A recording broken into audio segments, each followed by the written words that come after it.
যে বাংলাদেশের এখানে নাকি অনেকে অবৈধ ব্যবসার সাথে জড়িত, এই জন্য হলো তাদেরকে হত্যা করলে কিলিং হবে না।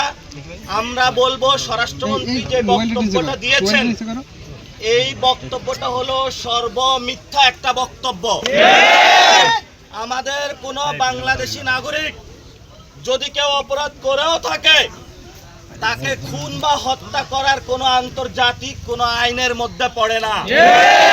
তাকে গ্রেফতার করা হবে, পুলিশে দেওয়া হবে, থানায় যাবে, বিচারালয়ে যাবে, সে কি অপরাধী নাকি নিরপরাধী তারপরে হলো তার বিচার হবে। আপনি বিচার ছাড়াই যখন বাংলাদেশিদেরকে সীমান্তে ধরে ধরে হত্যা করেন তাহলে সার্বভৌমত্ব বলে আছে যে কিছু, এটা বাংলাদেশের মানুষ আর আপনাদের ফাঁকা বুলি এখন আর বিশ্বাস করে না। এই জন্য আমরা বলবো, আমরা যারা বাংলাদেশের মানুষ আছি রক্ত দিয়ে হলেও বাংলাদেশের সীমান্ত রক্ষা করবো। সবাই রাজি?